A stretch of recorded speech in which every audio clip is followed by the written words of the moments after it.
যদি রাসূলুল্লাহর উম্মত হয় সে কখনো ভারতের সঙ্গে গাদ্দারি করতে পারে না। দেশের সঙ্গে মাতৃভূমির সঙ্গে যে গাদ্দারি করে সে কখনো মুহাম্মদ রাসূলের উম্মত হতে পারে না।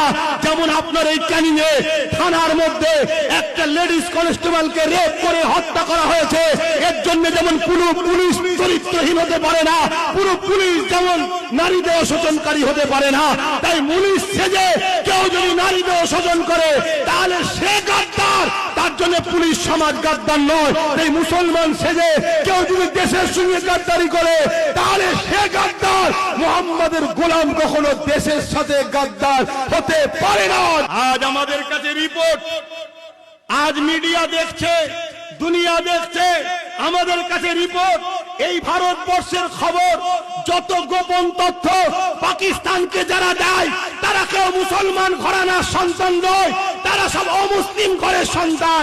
তার মানে এটা নয় যে অমুসলিম ঘরের সন্তান হয়েছে বলে সব অমুসলিমরাই দেশদ্রোহী, এটা বলা যেমন আমার শোভা পাবে না।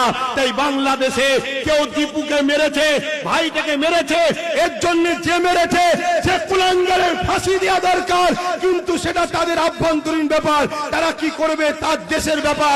আর আমার দেশের স্বরাষ্ট্রমন্ত্রী, আমার দেশের যারা বিদেশ মন্ত্রী, তাদের লেনদেনের ব্যাপার। কিন্তু আমি জানতে চাইছি তাহলে আমার দেশেতে ওই বাংলাদেশে কেউ একজন মারলো, তার জন্য যেমন মুসলমানরা দোষী সবাই হতে পারে না, যে মেরেছে সে দোষী। কিন্তু আমরা আমার দেশে দেখছি হাজারো মুসলমানকে জয় শ্রীরাম স্লোগান দিয়ে পিটিয়ে পিটিয়ে মেরে ফেলা হচ্ছে। আপনার এই ক্যানিং বারাইপুরে কিছুদিন আগে পায়ে দড়ি বেঁধে টেনে টেনে টেনে টেনে নিয়ে মেরে গেলে তারা সব অমুসলিম ছিল। আজকে জানতে চাইছি যদি সেই জয় শ্রীরাম স্লোগান দিয়ে মারার দরুন, যদি আল্লাহু আকবার বলে মারার দরুন যদি ইসলাম সন্ত্রাসবাদ হয় তাহলে জয় শ্রীরাম স্লোগান দিয়াতে তাহলে কি হিন্দুরা সন্ত্রাসবাদ, এটা কি বলা আমাদের জন্য শুভ হবে? জোরে বলুন না। ও শিক্ষা আমার মুহাম্মদ রাসূল দেয়নি, তোদেরকে কে কি কালচার দিয়েছে আমি জানি না, তবে আমরা ইসলামের ঘরের ছেলে, আমরা জানি যে দোষ করেছে সে দোষী, তার জন্য তার মাযহাব, তার ধর্মগ্রন্থকে গালি দেওয়ার ইজাজত ইসলাম দেয়নি। এটাই তো ইসলামের শ্রেষ্ঠত্বের পরিচয়। জোরে বলুন সুবহানাল্লাহ, আরো জোরে বলুন সুবহানাল্লাহ। কিন্তু দুঃখের বিষয় তারপরও আমাদেরকে এত কিছু বলার পরও সেই আমাদেরকে আসামির কাঠগড়ায় তোলা হয়। কারণ কি ভাই?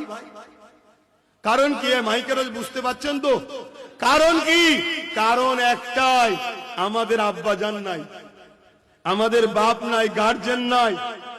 আল্লাহ নবী বলেছেন খোদার্থ মানুষ, সেই খোদার্থ মুসলিম হতে পারে, হিন্দু হতে পারে, সাঁওতাল হতে পারে, আদিবাসী হতে পারে, দলিত হতে পারে, যেই হোক খোদার্থকে যে খানা খাওয়াবে, ইসলামের সব থেকে ভালো কাজ হলো খোদার্থকে খানা খাওয়ানো। জোরে বলুন সুবহানাল্লাহ। একটা কথা না ও বলতে পারবো না। কি তাই কি 14 জানুয়ারি কি হয়েছে? ও 14 জানুয়ারি আমার দাওয়াত আছে কনফার্ম? আমি জানি না ভাই, তুমি মাইকে বলো, তাহলে খাতার খবর কি করে জানবো? একটা কথা, আমি নলেজ সিটি চালাচ্ছি জানেন তো, ওখানে স্কুল চলছে, অনেকে মিথ্যাচার করবে, নিজের চোখে যাবেন, 3 দিন জলসাবে ইফতার করার দাওয়াত দিলাম, যাবেন মাঠে দেখবেন। এই বসো। আরেকটা কথা হলো, কোন এতিম বাচ্চার যদি খোঁজ থাকে ওই বাচ্চাটাকে আমার দায়িত্বে দেন, তাকে আমি পড়িয়ে ডাক্তার, উকিল, জজ, ডিএম করাবার চেষ্টা করব। কমসে কম একটু জুড়ে দেন, যোগাযোগটা করিয়ে দেন। আর আপনারাও আপনাদের বাচ্চাদের ঘরে যদি নলেজ সিটিতে পড়াতে চান, আমাদের এই মোর্তজ রয়েছে, আর কে কমলে সব আছে, যোগাযোগ করবেন, ওর মাধ্যম দিয়ে আসবেন। কথা বুঝলেন? প্রতি শুক্রবার দিন ঘরে থাকি, সকাল 10টা থেকে 12টা পর্যন্ত, যার যা দরকার যাবেন।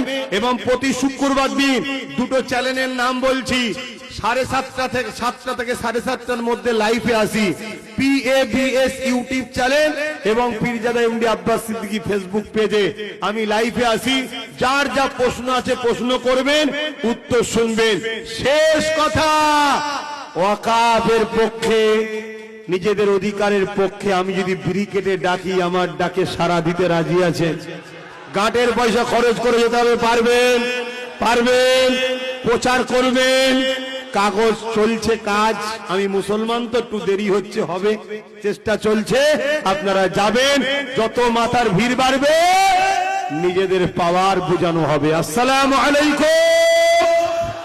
যান, যেখানেই যাবেন সংগঠিত হয়ে একতা হয়ে বসবেন, হই হই করবেন না, তাহলে প্রোগ্রাম করতে অসুবিধে হয়।